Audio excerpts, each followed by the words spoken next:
there, welcome to my page. My name is Jill from Movement with Jill. I am a Boston-based Pilates instructor who has my own in-person studio and virtual studio.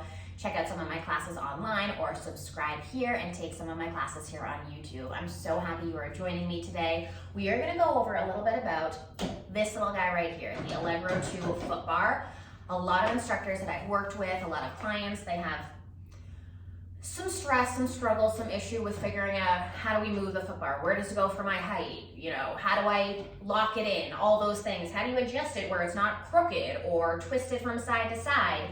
They sometimes have a mind of their own, and we just gotta de-stress for a moment, take a step back, and get into it. But let's start here with just the setup of where should the footbar be for your height.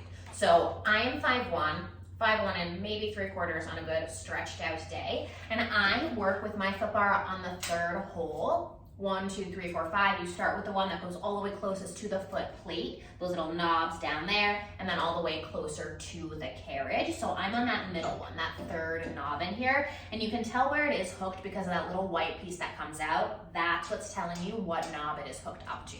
So that's on 3 for right now.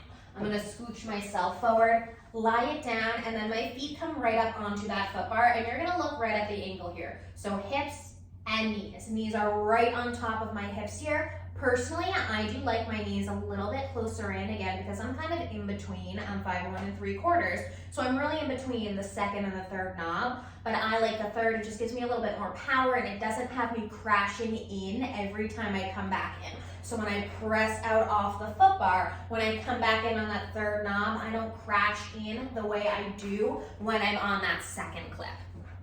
So again, really just depends on for you what's best for your height. You figure it out. My knees should be right on top of those hips here. So again, if I were 5'2", I'd be on the second knob. If I were 5'4" or higher, I'd be on that first one. So if anyone's 5'6", anyone taller in class, they're on that first one. And if for any reason you have a man, you have someone who's really, really tall in class, and that first knob is just still a little bit too snug, pick up your footbar, drop it down a little bit, keep it at that angle here instead, just gives them a little bit more motion. Yes, they might have a harder time when their toes are on, with their heels reaching, and then you can always lift it up, figure it out from there, maybe add another spring, something like that. And then it'll place this right back in its original position, and we're gonna go over how you move this footbar. So from here, it is clipped in from both sides, and it's equal, it's even, it's nice and long. Whenever I teach people how to move the footbar and how to actually get it to lock in and let it be even on either side. So I'm standing with my feet pretty wide here towards the edge of those runners. I'm gonna take a gentle little squat here, so I'm reaching back through. Palms are gonna face up on the wide edges of the footbar. And before I do anything, I'm gonna take a deep inhale.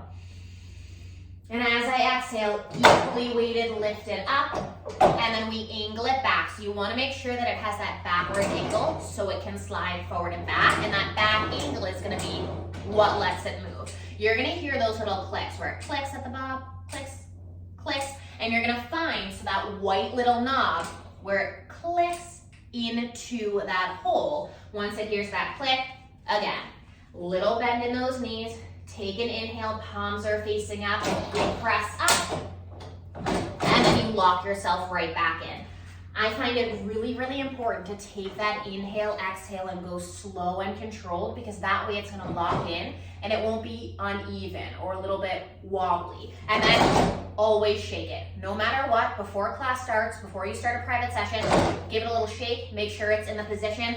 I like to stand when someone's doing their first bit of work, stand right back behind and just give a glance at the footbar and make sure that it is actually even. And you'll be able to tell. Sometimes when someone's moving, you'll hear it like click in, and that means it wasn't connected, but now it is. So again, always give it that little jiggle, just make sure that it's really locked in there, it's safe, and you can have a great session, a great class. You can move these all over, their knobs all over to do tons of different moves, and I'll do a few classes coming up later with this footbar in different positions, but it's that inhale, lift it, and then lock it into place. It's that little trick that works for me. Thank you so much for listening. Please feel free to comment. Let me know if there are any other tips, tricks, anything that you need to know about your reformer, about teaching, about your own body. I would love to work with you, chat with you. Please subscribe below, and I hope to see you guys soon. Have a great day. Thank you.